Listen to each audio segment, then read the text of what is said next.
Okay, I think we'll get started. So, hello all, and welcome to the very first in what we hope will be a new set of online offerings to those interested in furthering their understanding of secrecy and how to study it.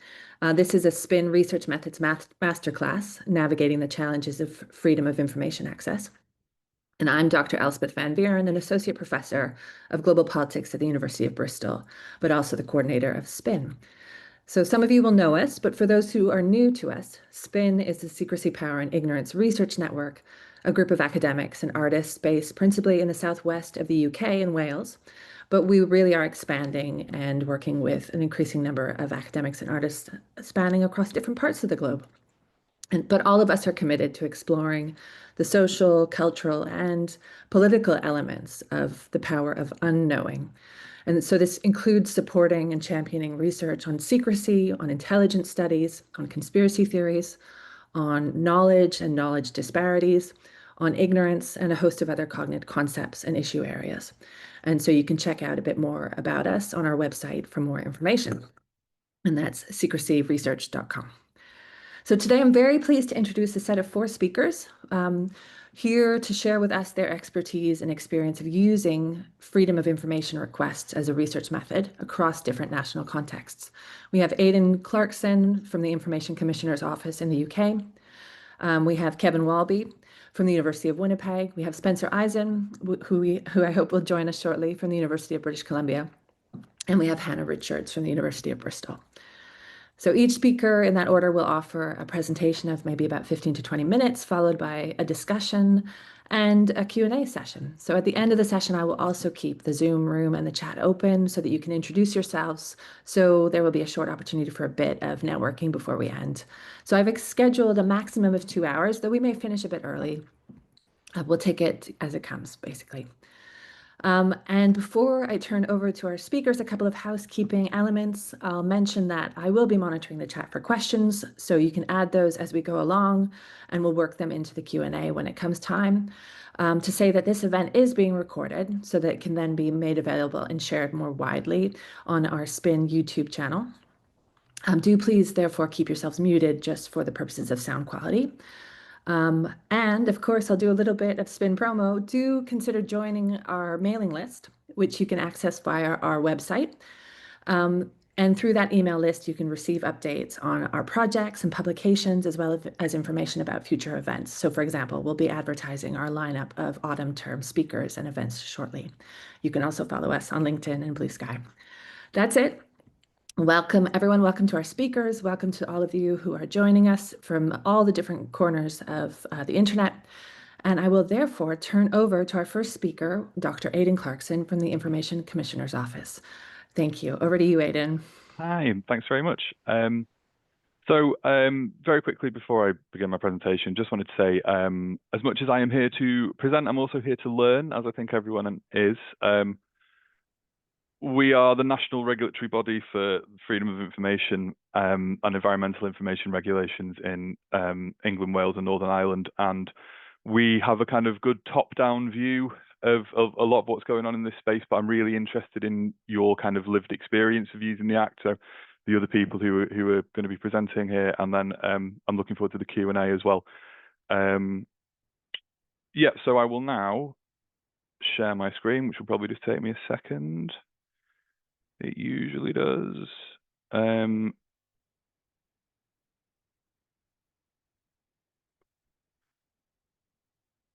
Right. So I'm just getting you can see my first slide, yeah. Cool. So that's information that you already know. So briefly, I'm going to try and cover just some headline facts about freedom of information, some examples of ways that I think you might use the Act as academic researchers, some best practice guidance on making requests from our perspective as the regulator based on the complaints that we see, and what you can do if you're unhappy with a response that you receive to an information request. And with that, I've spotted the first typo on my slides. What you can if you're unhappy with a response. So it's not going to be the last, I am sure. So headlines, just to make sure we're all kind of on roughly the same page. the Freedom of Information Act and the Environmental Information Regulations, they give you the right to request recorded information. People often use FOI to cover both, and I will be in this presentation. EIR is slightly different to the Freedom of Information Act, but the general principles are kind of remain the same. Third bullet point, it's great. You know, these are great rights, I think. And one of the things I really enjoy about working at the Information Commissioner's Office is seeing the kind of the amount of cases that are dealt with by us, and also being aware of the uses that people are putting the legislation to access information every day. Two kind of key formal things: information requests have to be made in writing. The environmental information regulations allow you to make verbal requests. We would say it's best to do it in writing if you can, so you can keep a copy of what you've asked for. But under the Freedom of Information Act, the request has to be made in writing, and you should receive a response within 20 working days. The second of my headlined slides is that FOI applies to public bodies, also known as public authorities. So that's organisations like government departments, local authorities, the NHS, state schools, police forces. Environmental information regulations have a slightly broader scope. They capture organisations that carry out, I think it's functions of public administration, and or their activities affect the environment. Your right to request recorded information is a very powerful right, but it's not absolute.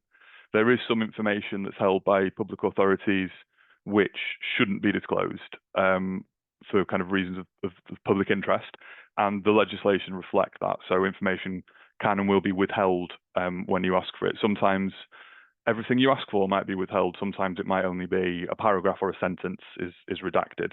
And there's also a kind of cost or time limit that's part of the legislation, which means that if your request would take over a certain amount of time for the organisation to retrieve the information, they can refuse it because it's kind of no longer a good use of public resource. So that is usually expressed as 18 hours.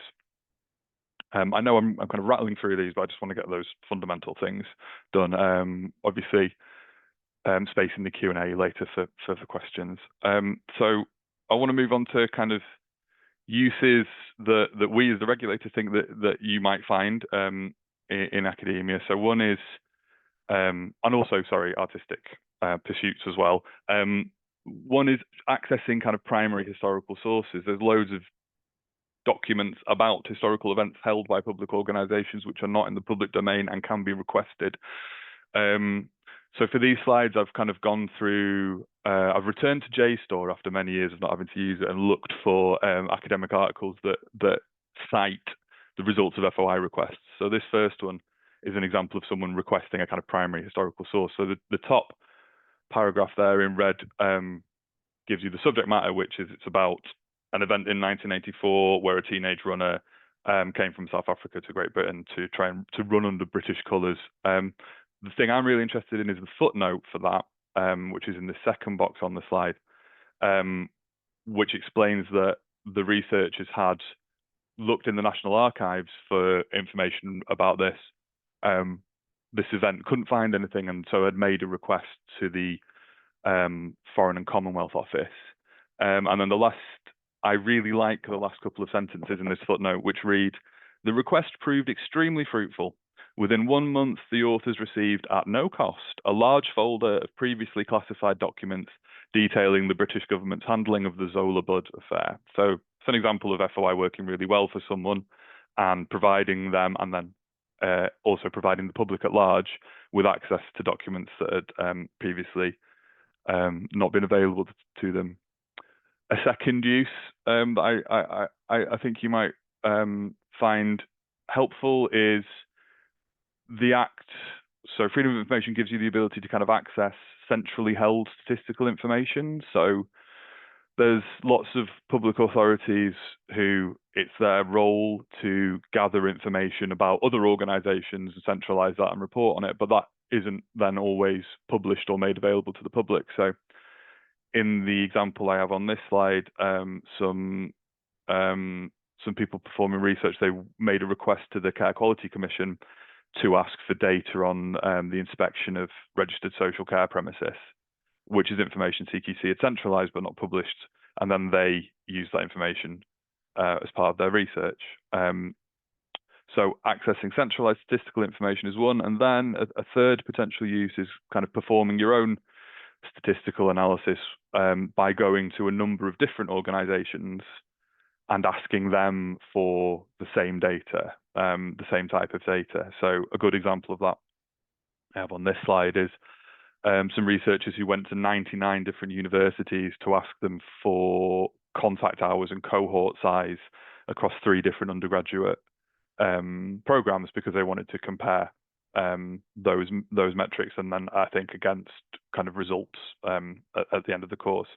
So on the second slide, on the left-hand side of this second slide, you can see charts and graphs. So you don't really need to see the detail, but you can see that this was the product of that statistical work that they did, contacting all these different organizations, asking them for the same figures, and then putting all of that together to then perform their own comparison. There's a useful bit of context here in this second paragraph on the right-hand side, which just sets out what their actual experience of doing that kind of large-scale survey was. So of the 99 universities that they contacted, 4 weren't running the degree program or said they were exempt from the Act or didn't reply at all. A further 4 universities refused to provide data. 24 provided data that they weren't able to use, which isn't very helpful. So the final data set contained 67 universities. 59 of those had provided them with data following just the initial request, and then 8 had agreed to provide the data following a modified FOI request. That modified FOI request, I imagine, was the result of them hitting the cost or time limit that we mentioned on the earlier slides, where I said that there is a point where the work that the organisation would have to put into retrieving that information would take them over the time, the kind of time bar. But in that situation, the public authority has to kind of give you guidance to help you reformulate your request. So they have to explain kind of how and why you've exceeded that time limit, so you can reformulate your request and try and bring it in under the limit, which I'm presuming is what's happened here. So those are 3 kind of general approaches, I think, that prove fruitful using these rights: accessing primary sources, accessing centralized statistics, and then carrying out your own kind of broader surveys. I wanted to move on now to just looking at some kind of best practice example or best practice suggestions, really, how we think you should go about making requests in order to have the most efficient experience for you and for the public organisation as well. So a couple of key things, and these points are generated from having watched quite a lot of other presentations for early career researchers, or especially early career journalists. There's quite a lot of FOI stuff out there for those audiences. These are questions that popped up in their Q&A, so I thought I'd try and preempt them. Anyone can make a request. Requests should be handled in an applicant blind way, which means whoever made the request should receive the same kind of quality of outcome, the same disclosure of information. You do need to provide a name and a correspondence address. The correspondence address can be an email address, so it's not like you need to give a postal address. Public authorities, on the point of providing a name, public authorities can and will challenge obvious pseudonyms. So bear that in mind. Organisations, I think I mentioned this earlier, they must give you advice and assistance to make a request. There's a requirement of Freedom of Information, Section 16 requires them to give you appropriate advice and assistance. So if you're struggling to, for example, find the correct email address to send a request to, I mean, they should accept it however it arrives. So it doesn't matter which email address you send it to. But if you're just having kind of process-based problems, or you have questions that you'd like to ask them about how they hold information, in order to help you kind of make a well-targeted request for information, they should help you with that. And the regulator will hold it against them if they don't. And just point 3, there's a lot of information about FOI and AR on the ICO website. We have lots and lots of free in-depth free guidance aimed at organizations. So when they are struggling with processing requests or training new staff, there is all this guidance there for them. It's also there for you as requesters, and we do have some guidance aimed specifically at requesters, which I think actually went out in the link before this session. So you're not alone in that. We would advise looking before you leap. So do some work before you fire off an information request. There's loads of information that's already publicly available, and finding it yourself is quicker than asking for it. It might take you a bit more time than asking for it, but you will get it sooner because you won't have to wait 20 working days.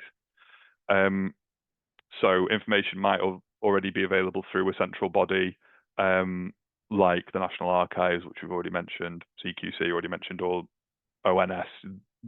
So it's worth looking at those bodies if the information field you're interested in has a body like that.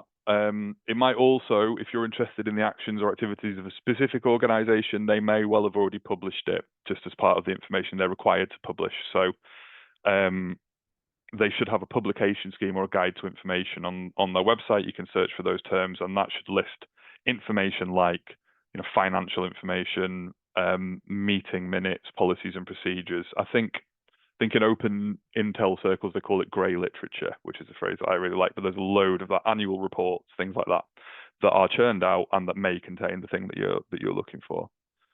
Then consider whether someone has already asked for that information. So lots of public authorities have disclosure logs. That's the kind of database of the responses that they've previously issued to information requests. So it's worth having a look at those to see if what you've asked for has already been asked for, because the same questions do get asked again and again. Also, it's useful to look at that just to see how they structure their responses, to get a sense of the kind of how helpful what you might get back is going to be, just to prepare yourself. And on that note, there's a website called whatdotheyknow.com. What Do They Know is a massive database of previously made information requests. It's a free platform that you can use to make information requests, and the idea is whatever you put into it will be published, and then whatever you get back will be published, and then it will be held on the website. So it's been in place. I think it came online at the same time that FOI came in 2005. It has over 1 million historic requests on it, and you can search it by public authority, and you can search it by request topic. And it also has a really neat function where if you start to type a request, if it thinks that that's already been asked for, it'll kind of suggest that you go and look at these historic requests and stuff. I really like What Do They Know. We are not officially connected to them, but they're one of our, I think the term is critical friends. So they help us out sometimes with outreach work that we're doing.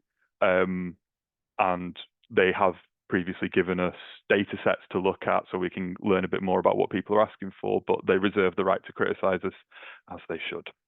So look at what's already happened, and then when you come to make your own request, we would say be specific and be concise. One of the things that we have had back numerous times when we've gone to speak to public authorities in a wide variety of public authorities, they say one of the problems they have is quite a high volume of requests that are just very difficult to understand. So we would say just think about whether what you're putting across is put across as plainly as possible. If you want information over a specific time period, so every instance of this that happened over this amount of time, be clear about what that is. What that time period is.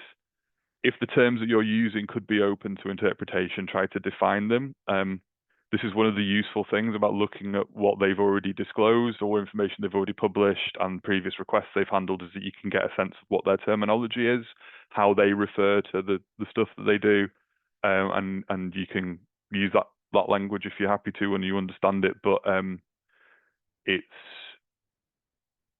can be surprising how a request that's completely clear to the requester is very ambiguous to the organisation, and that's often just because we as the public don't understand how organisations hold information or necessarily why they hold it in the way that they do, and that can lead to a kind of mismatch of expectations. So define your terms, and also if you're happy to receive summarised information, explain that from the beginning. Sometimes your information needs could be met by a paragraph that just explains why something happened, or directs you to, or gives you one kind of set of facts and figures, but the way that a request has been phrased could actually, the scope of it could cover tranches and tranches of documents. So if you're happy to just get a summary, explain that, they'll be happy to receive that information, I think. Exemptions and exceptions. I'm not going to go into these in detail because there's loads of them. I'm sure that there'll be more discussion as the session goes on, but so these are the kind of parts of the legislation and the regulations that give public authorities the tools they need to withhold certain types of information. So each, as the slide said, each one kind of serves a specific purpose and is designed to protect a certain type of information. The key thing is that the public authority should explain to you why they are withholding the information. So you shouldn't get a request that just says, no, you can't have it. You should get a request that explains why you can't have it. And the various different exemptions have various different types of kind of test and process that has to be gone through by the organization, kind of most commonly a balancing of the public interest in disclosure versus the public interest in withholding the information, and that information should be explained to you as well, so you have a chance to kind of engage in a conversation with them if you think they're wrong, which leads us to checking their response. So you should get a response that makes sense, and although you might disagree with it, you should at least initially go, right, okay, I know why they've made the decision they've made. If you don't, so one thing we know is that the terminology is confusing for people who are used to it, and sometimes FOI and EIR requests can be made in and responded to in a kind of slightly over-formalized and over-legalized language that isn't really required by the Act. It's just how people feel most comfortable communicating. So if there's stuff you don't understand, ask for clarification and go back and say, look, I could use some advice and assistance on this, please. Can you just explain what this means? Also, consult our guidance, the ICO website guidance, as mentioned before. There's loads of it. That's the resource that they probably will have used in structuring their response. So you can come to our website and look at the same information they have, and there may be useful stuff there that you can then go back to them with and say, right, I understand why you've done this, but I don't think you've considered this point.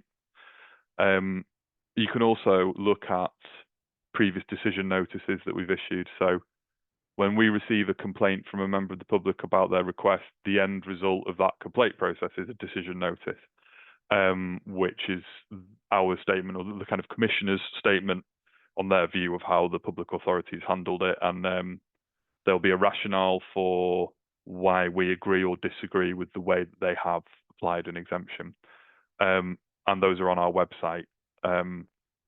And we issue kind of thousands a year. So there's also an archive of them on the National Archives web archive. So you can look at a long kind of history of decision notices, and you can look at decision notices issued against that public authority previously, or decision notices issued on requests for similar information, decision notices based around similar or the same exemptions that have been applied to your request. So there's a load of information that you can look at to kind of build a rebuttal if you want to. So if you've done that, you've looked at their response, you've done some checking and thought, you might think, yeah, no, okay, I understand this and I don't think this is worth pursuing, but you might also look at it and think, no, I'm not happy, they're wrong. At which point you ask them to perform an internal review, which is asking them to have a second look. If you're not happy with the outcome of their internal review, you can then complain to the ICO. A logical complaint with the ICO, you can do it through our website. You just need to provide us with copies of your correspondence. So we need to see the request, the response, your request for an internal review, their internal review. And when we have that information, we can look at it. And we need to see that. I think the website says you should bring it to us within 6 weeks of your last substantive contact with the organisation. So we need to kind of address the matter while it's still quite fresh. So we would take the complaint, we'll handle the complaint, we'll issue a decision notice in most circumstances. If you're unhappy with the decision notice, you then have the right to go to the Information Rights Tribunal. that's a process where it's a free process, and you don't need the two key things to say about going to tribunal are it's free and you don't need legal representation to do it. You can do it yourself. But at that point, the ICO kind of will be there, but you won't have a case with us. You'll have a case with the tribunal. It's a different process. Mindful of time, I'm just going to speed through these. I'll go even faster through these last two slides. One is, if you don't get any response at all, you have recourse there. So if you don't get a response in 20 working days, follow up with them, follow up with the organisation, and then complain to us at the ICO. And if you ask them to perform an internal review and they don't come back to you on that within 40 working days, complain to us again. So they can't get out of it by just ignoring it. There is some stuff there about early resolution and dispute resolution. Very briefly, sometimes we resolve complaint cases without discussing it with you. We will just look at the documents you sent to us. It's an efficiency matter. When it's a straightforward thing and we can look at it and make a call either way, we'll just go straight to DN. Some matters are more complicated and require more conversation back and forth between us and you, the requester, and us and the public authority that you've made the request to. In some instances, we try and take a dispute resolution approach to it, where we will try and find a middle ground where you get information that meets your information needs. The public authority can protect the information they want to protect, more or less. Everyone's happy, and people can withdraw their complaints. It doesn't happen very often, but it can happen. And finally, if you're interested in FOI and you want to kind of know more about it, there are campaign groups like Campaign for Freedom of Information that publish stuff and are involved in events, so it's useful to follow them. And there's a small but active FOI scene on LinkedIn, made up of kind of legal professionals, very experienced practitioners, kind of private consultants and people like that. There's good conversation there. Following CFOI on LinkedIn might be a kind of good way into it, and also following the ICO on LinkedIn if you want to.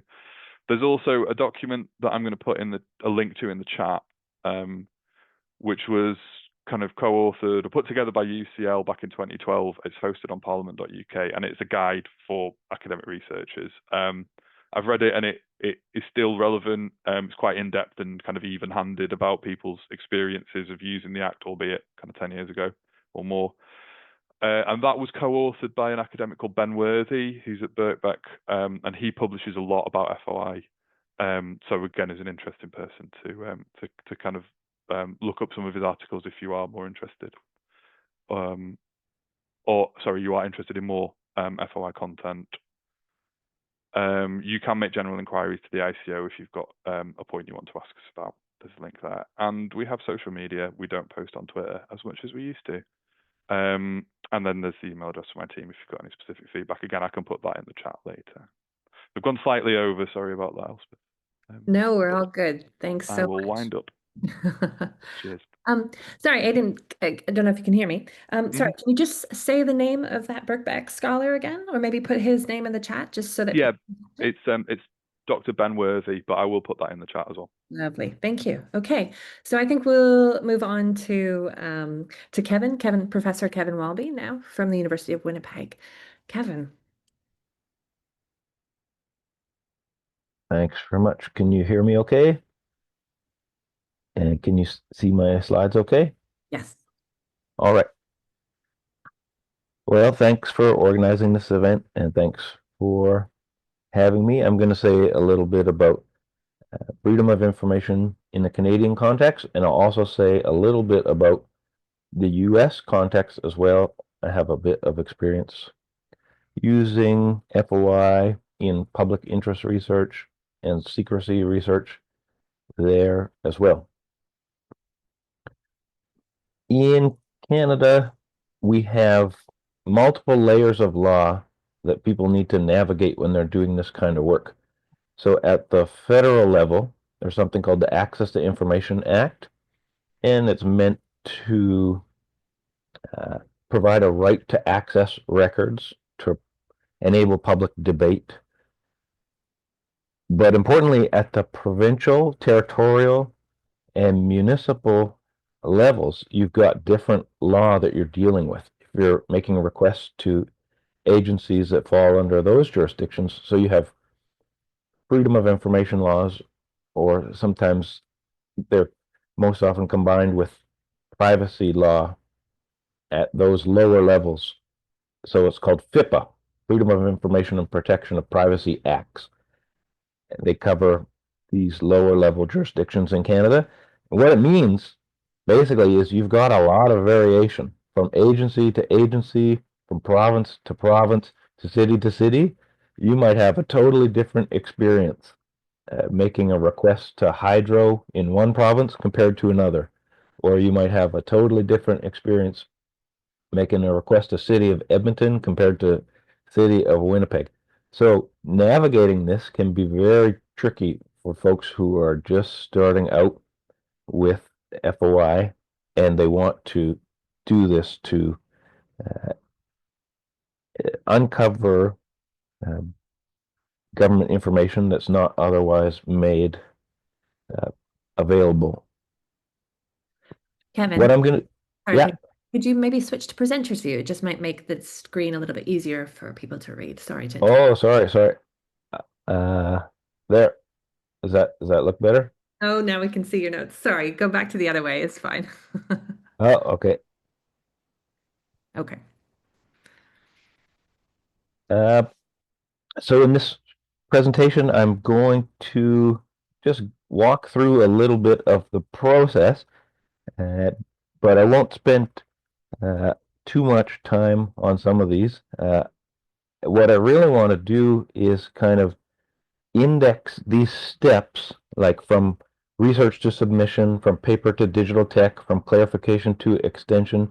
I want to index them to some key concepts that have emerged in the field of freedom of information studies. And the concepts are live archive, brokering access, feral lawyering, and a new one I think we need, data justice. The live archive refers to the fact that government agencies, they're always generating more texts, more data, more records. However, it also refers to the fact that as a FOI user, when you engage with these government agencies, your engagement is not benign or neutral. It also has an effect. So as you try to uncover the classifications or categories used to make sense of records and store them and catalog them in government agencies, sometimes they change in response to your inquiry.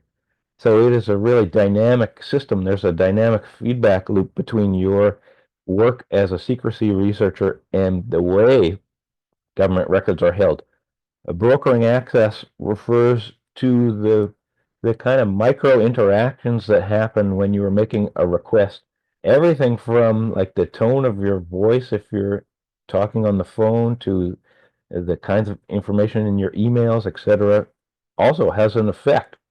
It's not a straightforward process where you type something in, someone gets it, they send it back to you. There's nothing robotic yet about this process. Maybe it will become fairly robotic with the implementation of AI, which I'll get to in a few minutes. Feral lawyering refers to the way FOI users have to act as lawyers in doing this work. One has to learn the letter of the law. One has to learn other cases and precedents that have been set in other jurisdictions in order to leverage those to gain access to information. If one is not engaging in feral lawyering, sometimes the response letter that blocks access is the end of the story, but it might not be if you know how to leverage precedent or other cases in other jurisdictions to convince the agency that no, they must release these records if they want to follow the letter of the law. And finally, data justice. We're seeing the intersection of freedom of information with the rise of computation, AI, open data systems, And I think that in this way, freedom of information is just one kind of tool in a broader ecosystem of queries we can make as secrecy researchers, with the ultimate goal of not simply prying open some record, but trying to change the way that public bodies operate and change public views on social issues towards justice. So with those key concepts on the table, now I'll walk through the kind of main steps, and I'll come back to these. I'll index these key concepts to the steps of FOI as I go along. And just before I start to do that, this is how the steps might be kind of like drawn out in a schematic.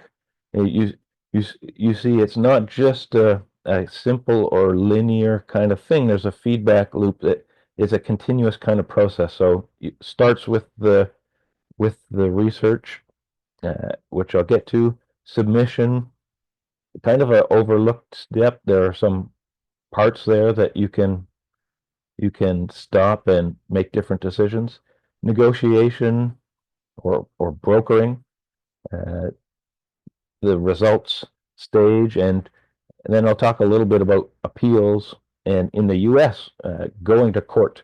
A lot of people have to sue for data in the US because there is no commissioner's office like there is in Canada, and there's no one to appeal to often in the US as there is in the UK either.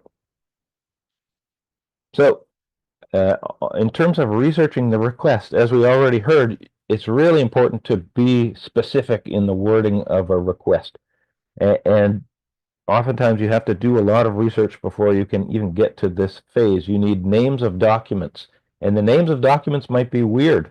Like there's an agency in Canada called the Canadian Security Intelligence Service, CSIS, and they have weird names for their records, like laser. Who would call a record a laser? Well, they do. So you need to know what kind of names they use to refer to these records so that you can access them. They might have names for databases. You might want to figure that out.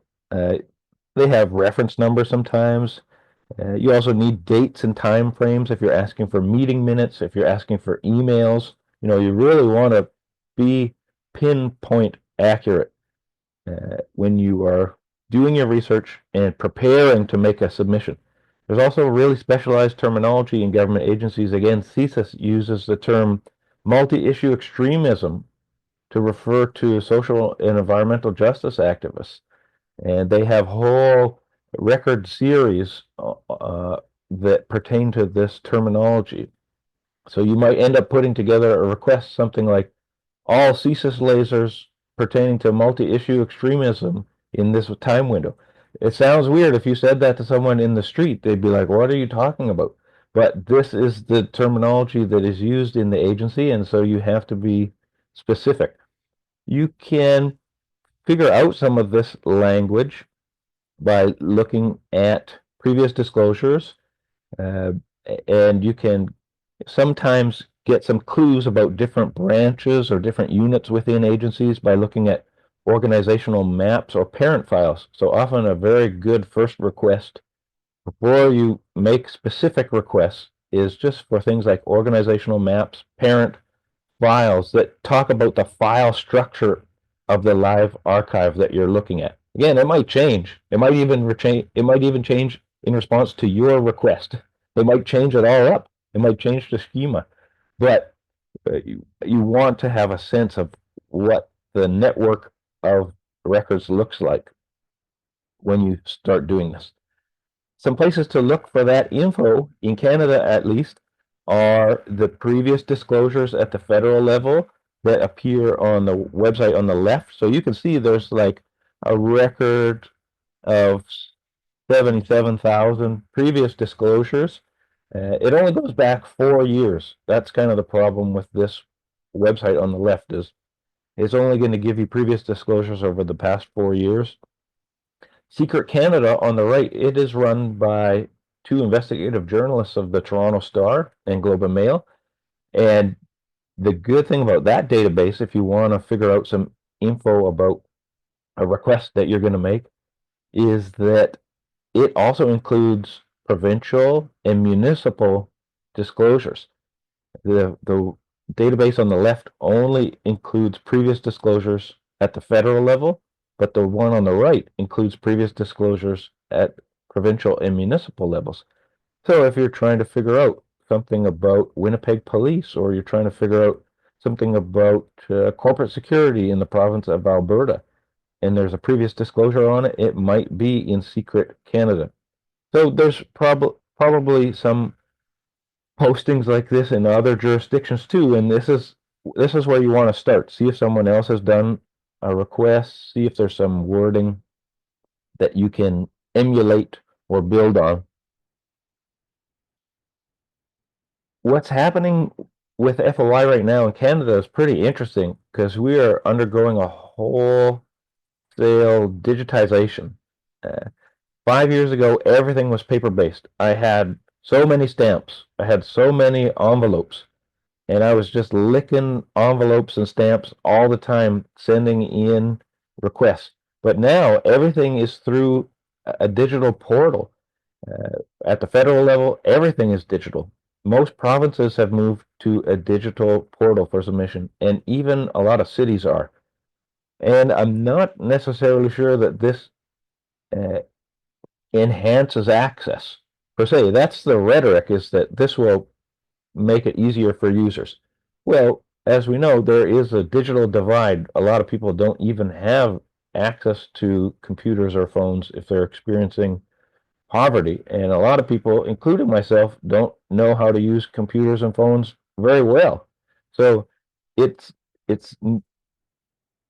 anecdotally not very easy to use these digital systems. There's also been some Treasury Board of Canada reporting on this, and they argue time to completion of requests is improving. Well, that doesn't necessarily mean depth of disclosure is improving. As a secrecy researcher, I don't really care about time to completion. I care about depth of disclosure. And I'm not sure moving to digital tech and digitization of the system is going to enhance depth of disclosure. In the US, if anyone's interested in the US, the Muckrock website is the best place to look for previous requests, but also trends with this digitization of government records. They have multiple projects that multiple investigative journalists are working on, and they are contributing stories. There are multiple series on what's happening with FOI and government records in the US. And then there's also this database of previous requests. So to me, I think the best place currently to look to just track what's happening with the digitization of FOI and efforts to crack government secrecy is the Muckrock website.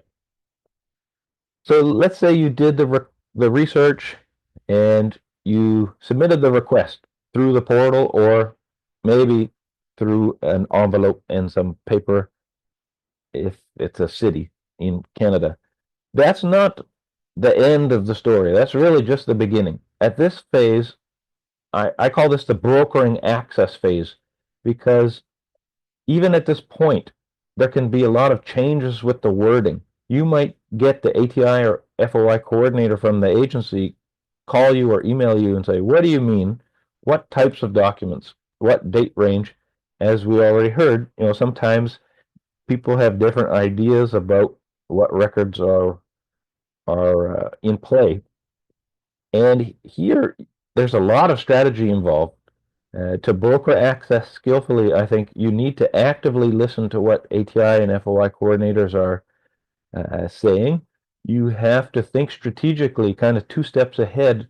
If I change the wording to this, what does it mean for my request? If I change the date range to this, what does it mean for my research project? If I change it to not include a certain agency, what does it mean? So there's a whole bunch of decisions you can make here. You can change the wording still, but you have to do so strategically with an awareness that sometimes ATI and FOI coordinators are trying to talk you off your spot, right? You've got a spot that you want to stick to as a secrecy researcher. I want these kinds of records. I'm building this kind of data set. And sometimes, not all the time, but sometimes ATI and FOI coordinators they're trying to talk you off your spot. They're trying to talk you off your game. So you have to stick to your wording if you feel you've done really good research to inform that request, or if you're going to change it with some strategy in mind. You have to have a research strategy in mind. So after the change in the wording or the date range or the agencies included, it's still a lot that's happening. You might hear from the ATI FOI coordinator that there's going to be some delays. There's going to be some extensions. That's common in secrecy research. With the RCMP in Canada, Royal Canadian Mounted Police, it is not uncommon to get a letter back at this stage saying, we are requesting an extension of 540 days. Not uncommon at all. And it's partially because their ATI shop is just in shambles. They've got seconded officers working in it who don't really have any training in records management or ATI FOI, and partially because they do interact with a lot of other agencies, and they have a lot of checks that they have to go through before they disclose anything. So at this stage, as we have already heard, you can complain. You can complain in Canada too if there's a undue delay. In Canada, the problem is at the federal level with the Information Commissioner of Canada, and at the provincial levels with the provincial information commissioners. There is a delay there too. There's a backlog of complaints. So you're not going anywhere fast. And a lot of agencies know that. So I think stalling can be part of a tactic on their side of things. And this especially damages journalists or anyone doing scholarship that has a journalist dimension to it, because oftentimes you need the records sooner. Whereas if you're doing something a little bit more historical, then again, time to completion is not necessarily the major thing. Here, I would say fair lawyering becomes important. This is where you can start to leverage other cases, other precedents, and say, hold on a minute, there was already a decision that such and such a kind of extension was not found to be in good faith in this province or that province. And you can argue that in your province or in your city. So you need to become aware not just of your research project, but the whole landscape of FOI decisions, if you want to kind of leverage those findings of other commissioners in other provinces or findings in court cases to say, no, this delay is not right. So this is the first moment where you can be a fair lawyer and invoke law, even if you are not trained as a lawyer. You can act like one. So after all of that, you'll get something back. These days, a lot of times it's e-transfer or it's on a flash drive. Not a lot of paper copies coming back these days in the mail. And you should get this response letter that has a rationale for redacted areas, for withheld documents, kinds of consultations that happen. I mean, a lot of times there's a whole list of sections invoked in the processing of the records, and that's good. You want to see some rationale there for what is in the disclosure and what's not in the disclosure.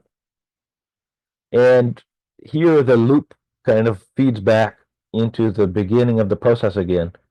These disclosures, they're a key resource for writing new requests. You can move to more targeted or precise requests after you get this disclosure. There might be other researchers, journalists, activists interested in this disclosure.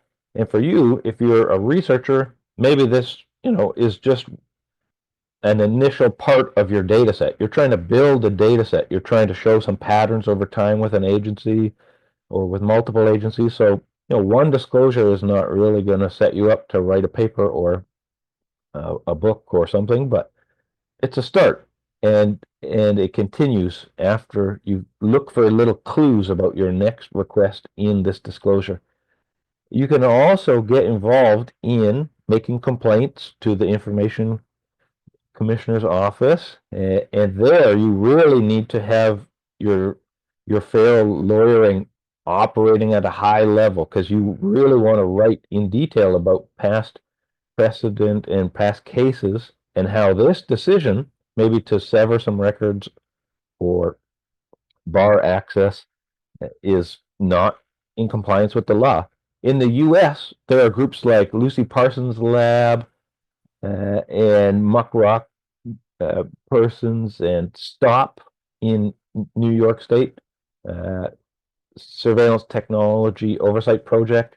They go to court. At this point in the US, there's no commissioner's office that you can appeal to. You have to go to court.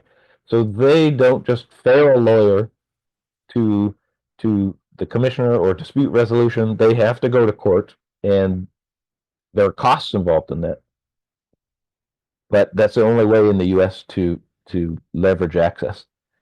And you might go to court or make a complaint because of delays or redaction, exemption. If you get a disclosure and it's all blacked out or whited out or blotched out, and you don't feel like there's a good rationale for that, or they were overly broad in doing that, then this is the kind of thing you make a complaint about or go to court about. I think that there are broader problems beyond just aggressive redaction and exemption. I don't think that we have great compliance with the letter of the law, and there's some research on this. There are also two issues that I think we don't have a lot of research on that would be tougher to know about. We would need whistleblowers in government to step forward. Obstruction, when records are simply not released because of political interference. In Canada, we know a little bit about this. For example, when the Canadian military was involved in Afghanistan and Iraq, there were a lot of records that the government of the time just interfered in not releasing. But I think in Canada it's called amber lighting and red filing, when a minister's office gets involved in blocking access. So that kind of obstruction is a major problem, major concern for secrecy researchers. And a bigger problem, I think, is destruction. Right? We have laws about the archiving and keeping of records, but how about compliance with those laws? I'd like to see some, again, whistleblowers step forward who know more about the destruction of government records. We know what we can get through ATI and FOI, but we don't know what we can't get through ATI and FOI anymore, because it's no longer there, because it's been destroyed, deleted. Huge problem.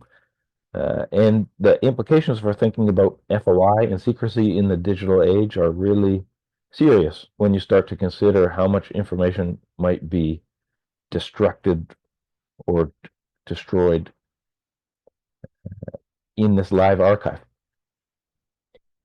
A couple last comments. I think that we're going to rapidly see a shift in ATI and FOI. We're already seeing the digitization of this in Canada, but we're seeing some trends in government, I think, that are concerning. One, a move towards big data, less granular information, less information about day-to-day decision making, and just more of a focus on big data. And so you lose all the minutia, all the details of, like meeting minutes, who decided on what, and you just have this big output at the end that doesn't tell the story of how we arrived at some government decision.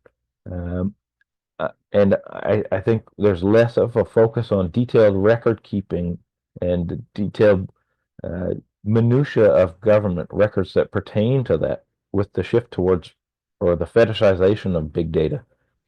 There's a focus on computation, and I think some information, some records might get lost in the transition.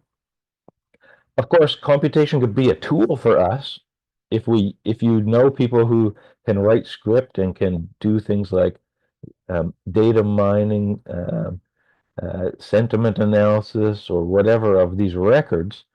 Well, those are new ways to examine them, and that's exciting too. But I'm a little bit afraid that we're going to lose some ability to get insights into government decision making again with these developments. I don't know if folks have heard, but there are companies in the US that are getting involved in FOI and using AI to automate the whole system. So they're getting rid of a lot of what I talked about, where you're brokering with a human, you're conversing with the human. They're going to another human in the agency and saying, "Hey, what do you got?" And they say, "Well, I'll take a look." And there's a kind of automation of this system. So the live archive in the future might be one where there is not a kind of feedback loop anymore. Right now, if you ask for certain kinds of records, uh, government agencies aren't under any obligation to produce new record types in response to a request, but people will point you to certain things. They might give you clues. If you have an ATI FOI coordinator who is using the duty to assist, as it is called in ATI law, they might, help you out a little bit. But the more this becomes automated, the less likely I think it is that ATI FOI will be a useful tool for secrecy research. In fact, a fully automated FOI system, I think, would be a very good cover for government secrecy. At the same time, we have a movement, mostly from what I can see in European countries, towards some really robust open data systems. Like in some cities where it is open data on all kinds of municipal government records, but also citizens can ask for certain kinds of record types, and the government will respond to that. So although I think a lot of currently what we see with open data in the US and Canada is pretty rhetorical, there are some cities in Europe I've seen where it does seem like it's very responsive and democratic, and that's the model that would be the best case scenario. All of it points to the need for data justice. I think access to information is access to justice, uh, and I think that a lot of times these forms of records management and access can be kind of like pushed aside as merely administrative, but no, I think that they're fundamental to living in a just society, having access to some kind of information about the way government is operating. So once again, I think these concepts, they were kind of created in a time when all ATI and FOI was paper-based, live archive, brokering access, and fair lawyering, but I think that they still have some applicability in the digital age, in this age of automation that is emerging. They just take slightly different lines of inquiry. And with all that said, I think ATI and FOI it's an imperfect tool. It is not going to be really satisfying for people usually. It can help you foster your goals as a social scientist or a journalist or an activist, but you also need to bring in some other kinds of data a lot of the time, and you need to triangulate and sequence with other forms of research. So I think I'll just leave it there, And thanks very much again for organizing this. Lovely. Thanks so much, Kevin.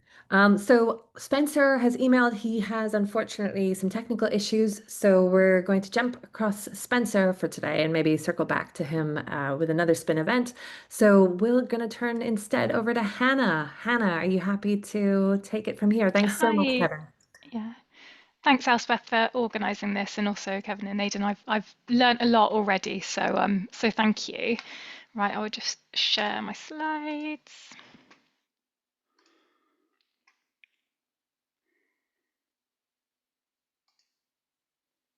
Okay, can you see the slides? Yeah, we're good. Thanks, Hannah. Fab. Okay, so I'm gonna approach this from a slightly different perspective, I think, although I'm gonna touch upon quite a lot, I think, of what Kevin and Aiden have already said. So yeah, I'm Hannah. I am a research associate at the University of Bristol. And what I would like to talk about today is kind of my experience, which has been quite meandering, in the existing FOI kind of archives, so the living archives that Kevin was talking about here in the UK. So my experience, although I have done a bit of requesting, which have actually it's been fine. My big experience of it is really kind of navigating these different archives, so working out what is already held on topics that I'm looking into. So the focus of what I'm going to talk about today is very much UK. And also my research is on sexual violence in the military. So just to flag that before I crack on, because you might not have been expecting to be talked to kind of about sexual violence in the workshop today.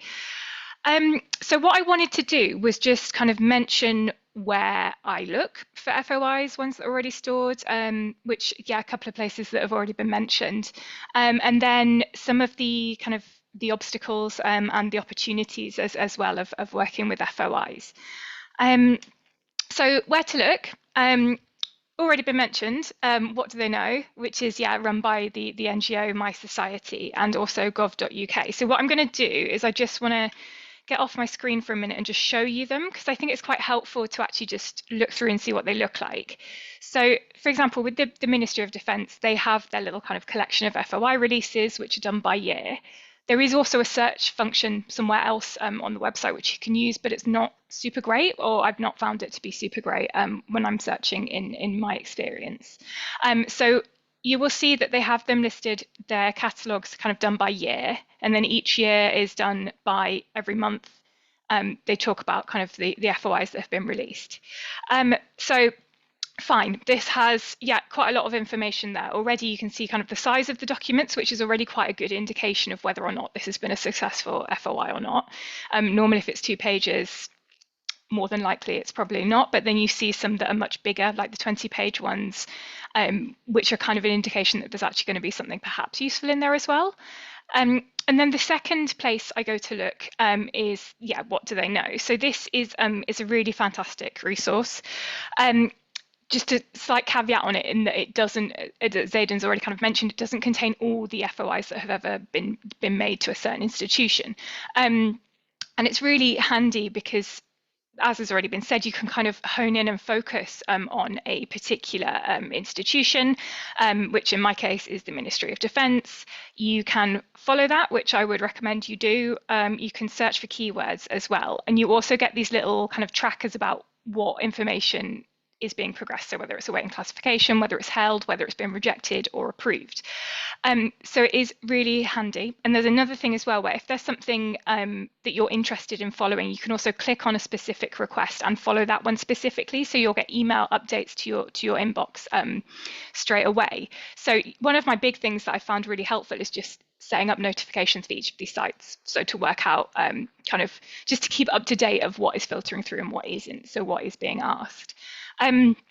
Another little trick that I found really useful was finding FOIs about FOIs, which is, it sounds a bit strange, but I stumbled across, I think, one for the Ministry of Defence and another organisation recently as well, where somebody's made an FOI request about what FOI requests have been made in a certain time period, right? So you can use that to kind of cross-reference what is on the What Do They Know website, what is on the gov.uk one, and what might be missing if it is missing.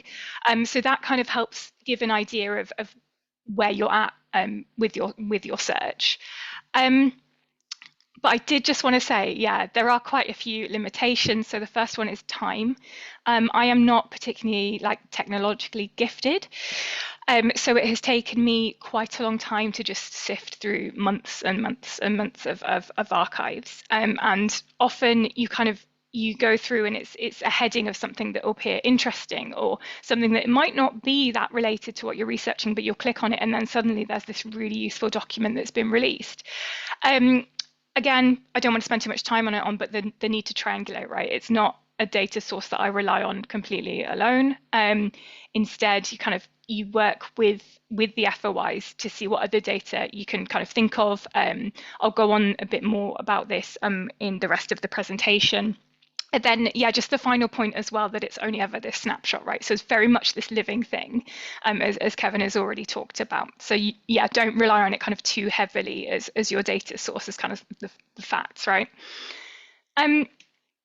So there's a couple of barriers that I don't think I was quite expecting as this naive little researcher who kind of rocked up to the FOI databases and was like, oh, there's some interesting stuff in here, was because I researched military sexual violence. I kind of came to the FOI stuff through the literatures that look at FOIs used to kind of reveal the programs of rendition and torture and that kind of stuff, right? So I thought there was going to be a lot of redaction and a lot of kind of just blacked out documents that I was going to see. But actually, in the area of sexual violence, the stuff that I kind of come up against in terms of it being like a blocker to information is actually some of the stuff that Aiden mentioned right at the start, right? So a lot of the FOI requests relating to information on sexual violence in the military are often not allowed. There's two main ones that I'm going to talk about. So the first one is the cost one that was mentioned earlier. And it's quite interesting that it was 18 hours mentioned earlier, because what I've done is I've put a little screenshot of part of an FOI response from the MOD here that talks about 25 working hours. And a lot of the time, you will find in the FOI requests already that people are just asking for too much information, and it will just kind of be rejected on that front, right? So yeah, I just give you a bit of time just to read that little snapshot through, and Elspeth, if possible, I'll send the slides around because I've linked them to the FOI request as well, so you can follow the whole kind of trail of what went on, because in this one the requester is talking about kind of following up from previous requests as well, so it tells quite an interesting story, this FOI request.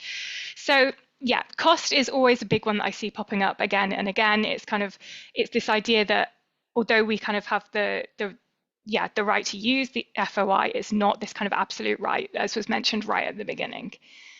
And then the second one that I see quite a lot coming up in the sexual violence research is things are kind of ruled out or they're rejected on the grounds of kind of section 40 of the FOI guidelines, which is that they might risk kind of exposing people's personal data.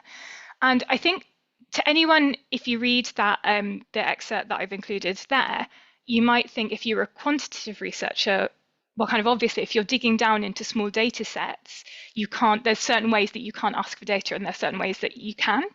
And as a qualitative researcher, this stuff I wasn't really kind of thinking about this, but you have to think particularly if you're asking for data about what are going to be quite small niche topics, which is essentially what I do, you have to ask for some of it quite broad. So pretty high level stats, because otherwise it does kind of risk, again, the identification of people within this. And I suppose I just wanted to put this here as a kind of reminder that particularly when it comes to the stats with things when you're researching harms as well, that there are kind of people behind this as well, and it's not your absolute right. There are kind of potential harms associated with everything we do. And while the MOD or other kind of powerful institutions might use this as a way of stopping us getting access, sometimes it is actually a really founded kind of concern. So yeah, that's kind of the other thing that I see preventing a lot of information being shared about sexual violence in the military. So this is kind of, yeah, one of the things that I think is actually really powerful about FOIs. So basically, again, I just mentioned that when I first came to it, I thought I was going to be looking at I know, pretty like hot topics, like there's really exciting like documents of like big national secrets and all that kind of stuff. But actually, some of the most useful stuff that I have stumbled upon in these various archives is actually how the FOIs, when you put them together, reading other FOIs or other documents, such as like there's kind of MPs' questions and stuff on the House of Commons website. It's kind of revelatory of broader kind of systems of dysfunction. So I think a lot of the time as critical researchers, particularly working in the area of secrecy, right, we tend to think that, you know, it's kind of, it might be this big kind of hushed up conspiracy cover up type thing. But I think what FOIs do really well is show that actually there's this kind of lower level, just big kind of system of bureaucracies that just don't work that well. And that is what I found the power of FOIs to be really useful in showing. So I've got two kind of extracts on here. Sorry for the amount of text. It was just to kind of situate some of them. So the first one is it's a correction of something that was kind of made obvious through an FOI, and that some wrong statistics about child sexual abuse were given in parliamentary questions. And here we show, it kind of shows how that the data that is already in the public realm is something that is kind of, it's gone through this practice of kind of trust, quality, and value. But then underpinning some of this data, there's errors, right? So we see how some of these systems that are used, that are kind of presented to us as fact, and these ways of recording and keeping really clear records of things actually don't function as they're intended. So yeah, it's kind of particularly useful for showing things like that, kind of errors in how systems are used as well. And then the one under that, it relates to an FOI that was kind of partially unsuccessful. So the requester was trying to find out information about unacceptable behaviours for one of the MOD's sites near Bristol. And it came back, and basically they'd asked for data and they were told they weren't allowed any kind of high level numbers.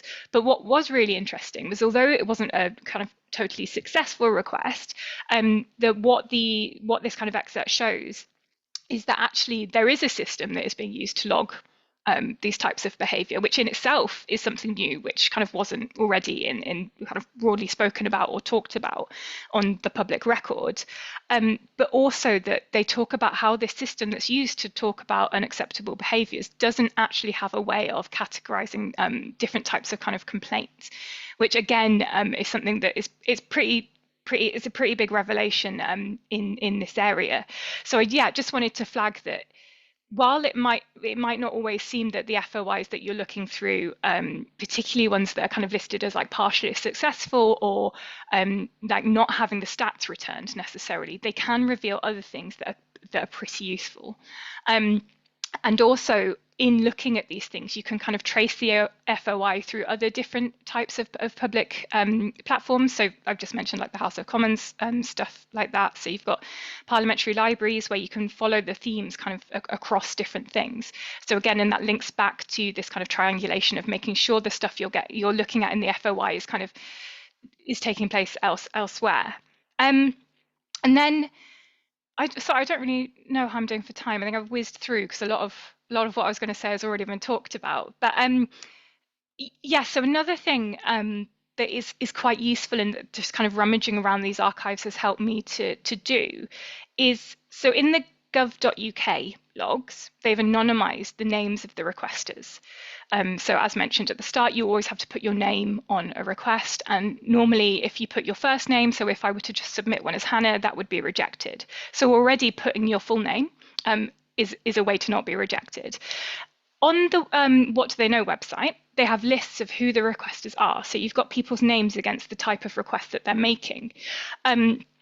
And for example, in this case, there was a request made about sexual offences in cadet forces in Scotland, and the name of the FOI requester is linked to that. And through that, I saw that actually there's this whole kind of piece of work that's being done by an NGO related to topics that are really relevant to my research that I hadn't necessarily thought about before. So I think the FOI stuff, because obviously it's used not just by academics, but by journalists, by NGOs, by activists, as has already been mentioned, is it's a way of kind of looking at and thinking about how your research might talk to different people as well. So it's this kind of way you can reach out to people and start kind of networking, attending events, and looking at reports that wouldn't necessarily have come on your radar, just if you're sticking to kind of the pure academy side of things. But yeah, so I didn't really have much else to share. It was more, I was kind of hoping that the Q&A would be quite fun. So I will leave it there. And yeah, if anyone's got any questions about kind of experience of looking through these different archives, then please do shout. No, that was absolutely brilliant, Hannah. Thank you. You had quite a lot to say, even though you say you didn't. It was perfect. Kevin, Aiden, are you happy to pop back on? And I'll invite people from the audience who are here to, if you want to ask questions, you can either raise your hand or you can drop something in the chat, and I will get in there straight away with some questions. That's Can I okay. just on a kind of admin point? I know I mentioned various things that I would put in the chat.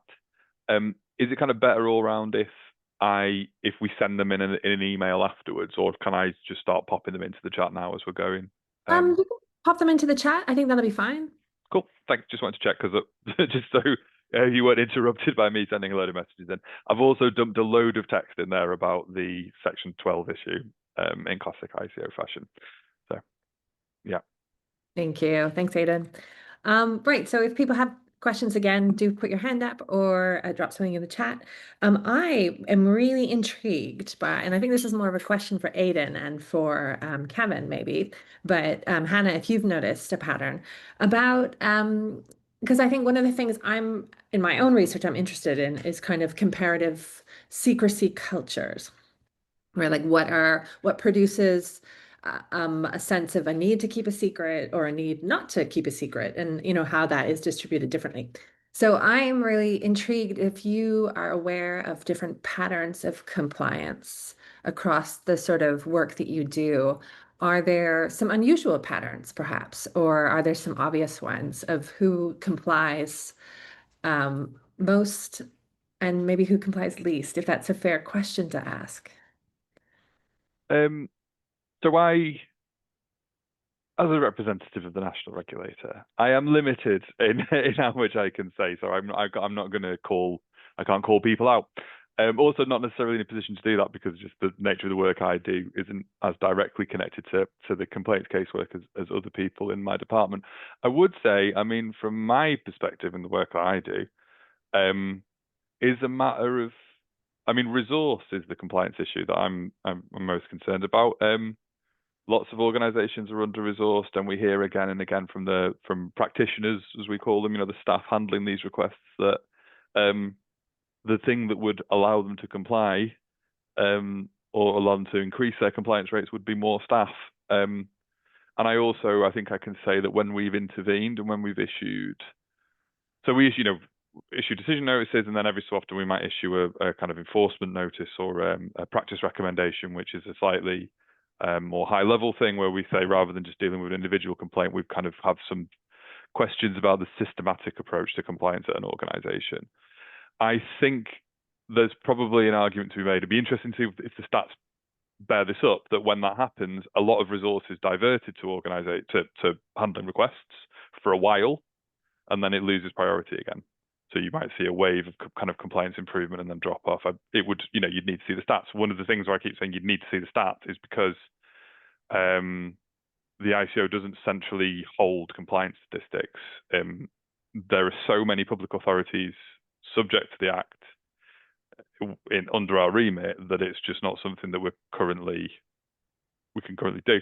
Scotland, which has its own commissioner because it has its own Freedom of Information Act, which is very similar to ours, but covers a smaller amount of organisations. They do centrally gather compliance statistics, and they probably have some really interesting stuff that you could look at if you were going to, comparing interventions from them and then how compliance rose and fell. I'm going to put a link to their website in the chat as well. I would also say that central government, they publish centralised compliance statistics on the same, on gov.uk, and that's interesting. You can look there to see the range of compliance rates, and they do quite detailed, broken down data sets that you can access. They're interesting to look at. So I hope that's not a kind of regulatory non-answer, but that's from my perspective, that's kind of what I'm interested in. It's resource. Super, thanks. Sorry, not to put either of you, the other Aiden, Hannah on the spot. If you wanted to jump in, do jump in. Otherwise, yeah, I'll ask another question. I'll jump in. Yeah, in Canada, at the federal level, the Treasury Board Secretariat keeps some statistics on compliance, and there are a few agencies that year after year show no improvement in compliance. Some of them have to do with resources. Some of them, I think, have to do with a kind of occupational culture. So Immigration Refugee Canada that processes immigration claims, they are actually the agency that is technically the least in compliance. But I think it's a resource issue because they have the most requests, because they have a lot of people trying to get information about why their application for citizenship or whatever was denied or what its status is. They have lawyers sometimes making requests. So they also have the greatest number of requests. They can't comply with them all and meet the statutory timelines. But there are other agencies like Canada Border Services Agency, Royal Canadian Mounted Police, and I think that it could be some resource issues, but also I think there are just some occupational culture issues where they will delay as much as they can. They will obfuscate as much as they can, and it's across researchers, it's across sectors. So it's government, journalists, activists, and academics all saying CBSA is not responding, RCMP is not responding. So there's a trend with some of the security related agencies where they do not comply with FOI to the extent that they should. Now, there are a couple security intelligence agencies that actually do a really good job. In fact, there's one called Communications Security Establishment Canada. That's our signals intelligence agency. This is like really high-end spying kind of stuff for folks who don't know. Like in the US, it would be the NSA. It's like the the top end of intelligence, but they're really good at getting back to people. Their compliance levels are almost perfect. So I think it just shows you that a security or intelligence related agency could comply, but for some reasons there are these occupational cultures. One other quick thing.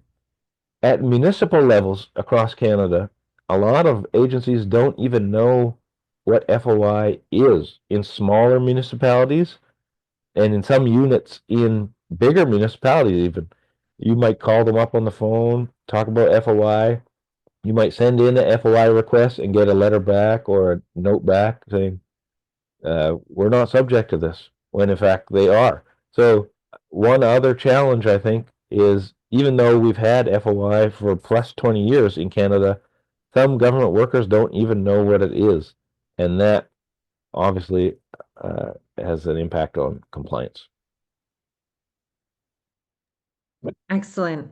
And sorry, the dogs have just about to start set off. So Hannah, do you have anything to add, or should I move on? No, I think just to a point that Kevin made earlier about the kind of the depth of response as well, and the information that's being provided is quite interesting. Because yeah, the kind of the it's really hard because obviously I focus so much on the Ministry of Defence, right? So I can't make comparisons across them, but it is quite interesting to see the stuff that's kind of given a green light and is kind of ticked off as done, and then looking at kind of the depth of the information that's actually provided is quite light touch sometimes. But yeah, so just wanted to add that. Sorry, it's super noisy here. So there are a couple of questions. Sorry.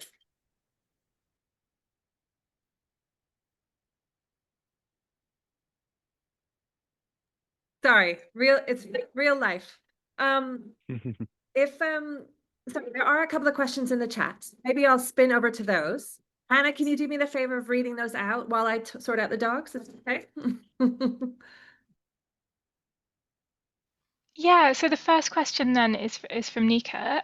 Thanks so much for this. For Aiden, I research public sector digitalisation, in particular the reliance on proprietary analytics and cloud computing in the UK.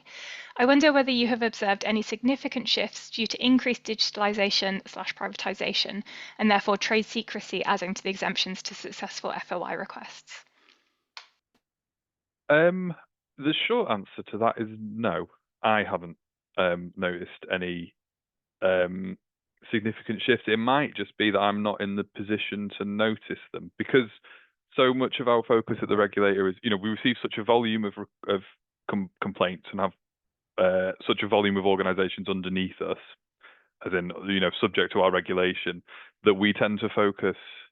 Our focus is drawn to kind of probably larger, simpler problems in terms of supporting organisations who lack resource or dealing with complaints for much more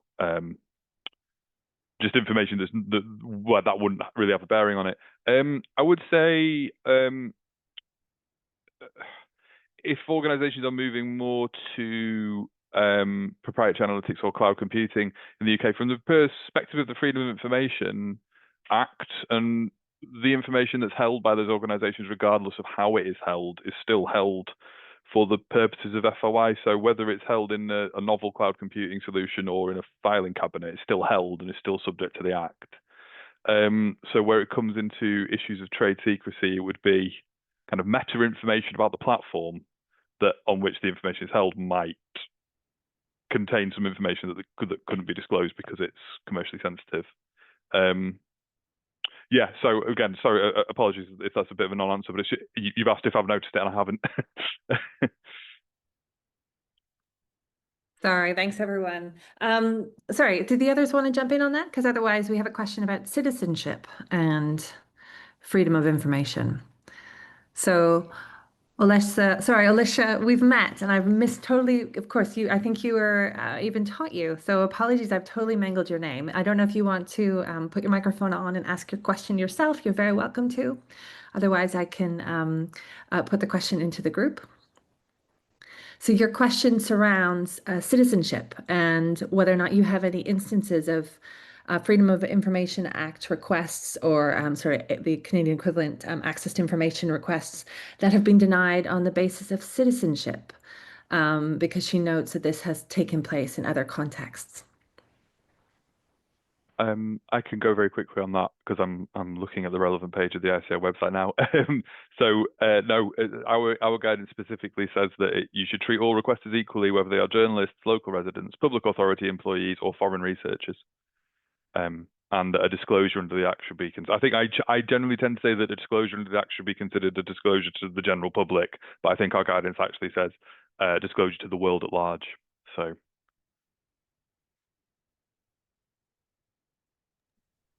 In the Canadian context, it is limited to citizens and permanent residents.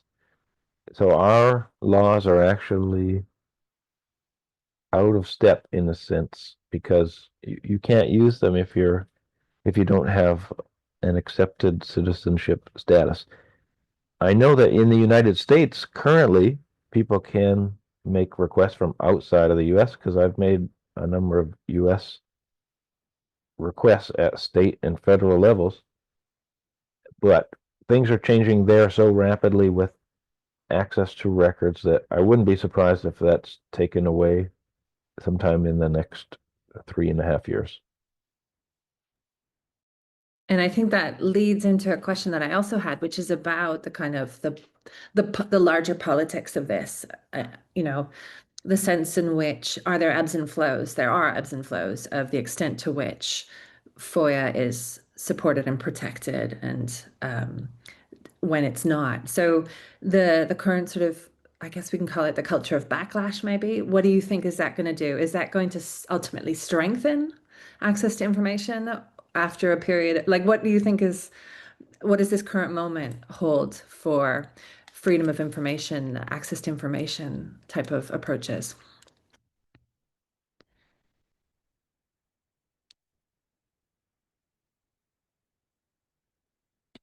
Anyone?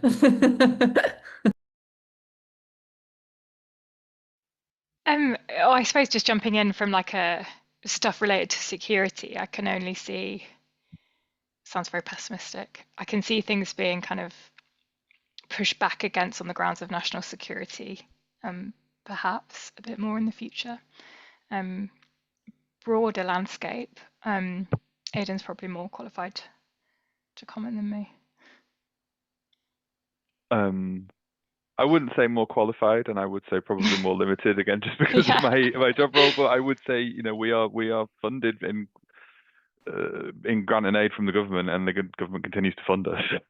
There's so from the central perspective, and I appreciate I am taking a central perspective as part of the kind of power structure, but saying, well, they're employing us to do this, with the remit that we have, with no evidence I've seen that remit is going to be trimmed, and our job is to kind of provide the guidance to the organizations, hold them to account if they're not complying in a supportive way, and increasingly do more and more of this kind of outreachy type stuff where we're talking to users of the act, and we're trying to get also there has been a bit of a cultural shift in how we're talking to practitioners and public authorities, and we're trying to understand more their reality rather than dictating what the legislation says. So the team that I work on, we're called the upstream regulation team, which is obviously a bit of jargon, but that is basically it's a new thing. Relatively speaking, we've only been in place for like 3 years now, and we have been set up and funded to try to look upstream, look at the problems that are happening before it gets to complaint level, and look at what organizations are telling us that they really need, because they don't have the money to hire a massive team of people, but there might be a resource that we can design and give to them that they can use for free. Or we can do something to try and shape requester behavior a little bit, like, not to be too cynical about it, but one of the reasons why I'm here speaking to you is because it's an opportunity for us to pass on the best practice kind of stuff that I was talking about before, and a lot of that is influenced and informed by what public authorities have told us, where they said, we would love to answer these requests, but they're over the cost limit, or we don't understand them because people aren't taking the time to formulate clear responses. They're not doing the research and stuff. So we're trying to pass that on and generally improve the ecosystem, for want of a better phrase at the moment, because I can't think of one. But that's all really positive. I mean, that's being put in place centrally to try and make this work better. Caveated by, I would say that I work there, but that's my perspective as well. And I think just to jump in on the kind of the good practice and what makes a good one, I think going through the archives of stuff, as you go through, you quickly see, in addition to all the guidance, of like what works and what doesn't. So I'd highly recommend just like having a look at even completely unrelated ones to what you're looking at. Just spend some time going through and seeing what is effective and what isn't. I think the way I would answer that question reflects some of the differences in the Canadian and the US states, because in Canada, these provinces, they all have their own FIPA laws and their own FIPA cultures, and they can change things pretty drastically. Same with US states. So there's a province in Alberta. The premier is Danielle Smith. They are far right of even what you might consider a US libertarian to be. Like, they are so far to the right that people make memes with Danielle Smith, like with Trump hair and a US flag wrapped around them, elsewhere in Canada, because they just can't even understand that political culture. Since Danielle Smith has become the premier of Alberta, FOI in that province has basically shut down. Journalists, activists, researchers are saying they're just not responding. They're issuing fee statements and delays that are just outrageous. And it's all wrapped up in complaints and in courts now. But they don't care. So that's maybe a drawback of having a system that is a little less tethered to central government, is that a provincial government or a state government can basically do whatever they want for a period of time. In the US, I mentioned those instances where they're fully automating FOI now. I believe those are all red states, southern U.S. states, where they're just basically saying, let's just let AI do it. So that's another example where it might get challenged in a court, but because the states and the provinces have a lot of power, if they have a very conservative political culture, it can totally spill over into FOI.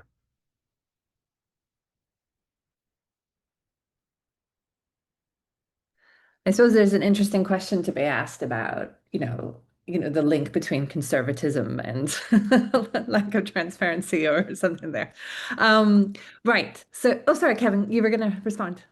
Yeah, I mean, I think it has to do with the mutations in conservative politics. I think in Canada, and correct me if I'm wrong, but in the UK, Ben Worthy's book is all about this in a sense. It was Tory or conservative governments that initially introduced FOI legislation. But those parties have they've just drifted so far to the right that now they're not recognizable. At least in Canada, the Conservative Party it no longer resembles the conservatives of the 1970s, 1980s when they were the ones pushing for FOI. So it's interesting how over time, the drift towards conservatism that is more authoritarian. And I might speak to It, the US context where, it would have been in the interest of restraining government and efficient government and eliminating waste, which tends to be a more conservative, right-leaning sort of platform. So it's interesting. Sorry, is it Ben Worthy, did you say? yeah, I Yeah, it's think Ben Worthy, who I mentioned before. yeah, Okay. yeah, Oh, it's the same book, is it? Okay. Yeah. Lovely. Just a tiny point. It was Tony Blair, Tony Blair's Labour government who brought FOI in the UK, but there had been a lot of work previous to that, lots of white papers and stuff. So I don't think it was his idea whole cloth. And also, I think he's on the record as saying it's one of his biggest regrets. There was a nod there from Hannah. You must have read the same quote. Sorry, before I neglect this, in the chat, Reed Kleinberg has asked a question. I don't know, Reed, if you want to put your hand up and ask it yourself. Otherwise, I'm happy to read it out. Okay, so Reed asks, in the UK context, what are the potentialities of FOI uncovering, accessing records that are classified? There you are. Sorry, did you want to carry on, Reed?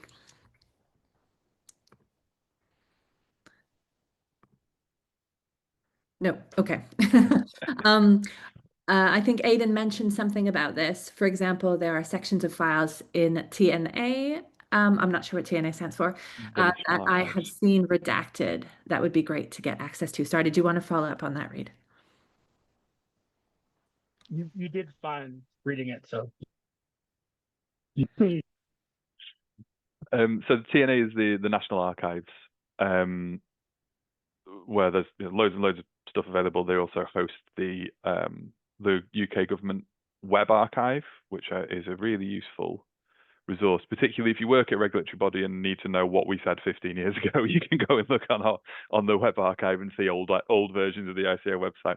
In terms of stuff that's on there that's redacted, I mean, so if redactions have been made to documents that have then been made available in TNA, some of those there will be a very good reason why the reduction's there, and it's not likely to move. And then other ones, the basis for withholding that information when it's first published might have fallen away. The prejudice to the public interest presented by that information not being disclosed might have changed, and therefore, if you made a request for it, you might find that they did.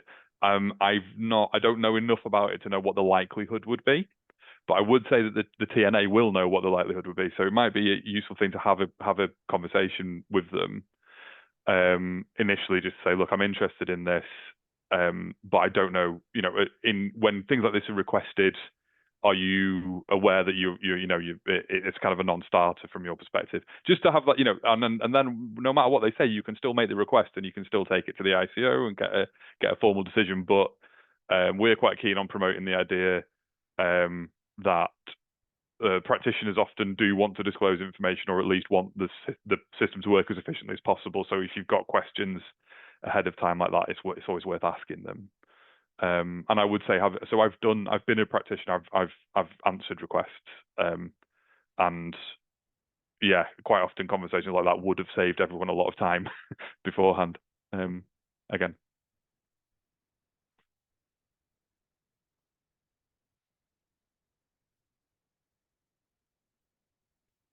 I think you're on mute still, Elspeth. I can't hear you. Sorry, you happy, Reid? You have any follow-ups? You're all right. I think I'm a little confused sometimes about the legal thresholds or legal statuses that allow for redaction. So I know that like the Public Records Act makes some documents classified for 20 or 30 years, like after they're filed. So I'm just curious about, how it works statutorily or legislatively in terms of what can be revealed versus what's in the archive but still redacted, and then right, if you're better off just waiting for stuff to be released in tranches, or if actually filing a request is likely to get stuff uncovered. But maybe I'm mixing stuff up as well. Sorry. No, I don't know on that, because the legislation that governs the National Archives isn't something that I work on. So I don't know, unfortunately. I mean, Hannah, I know you were talking about the archives before. I don't know if you have more experience with this. Yeah, so I don't have experience of this, and yeah, I don't really know. So sorry.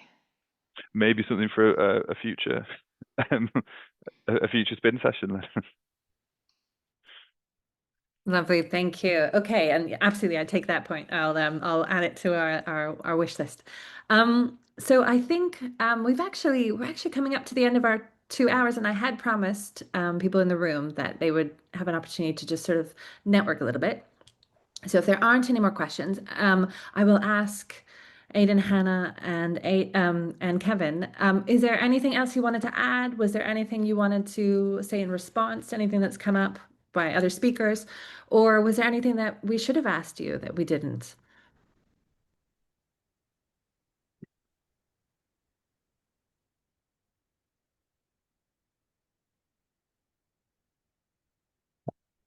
I would just jump in on the last point there and say, probably don't wait.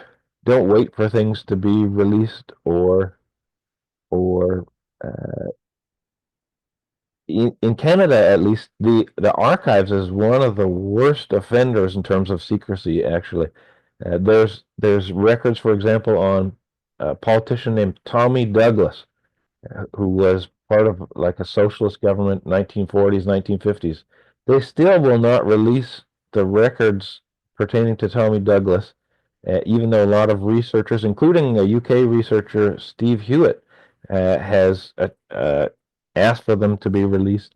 I would say if we don't advocate and if we don't engage in struggle for release of records, I don't necessarily think a lot of these agencies will just do it out of the goodness of their hearts. I think we should organize a strategy, organize with other people, not just other academics, but journalists, activists, sometimes even people in government. They want access to these records too. So I would say organize with other people, come up with a strategy to apply FOI laws to have those records declassified. I don't think it will happen in our lifetime if we don't push for it.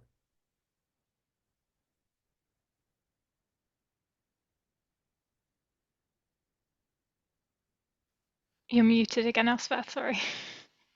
You'd think I would have learned. So yeah, so I think we've come to the end of the session.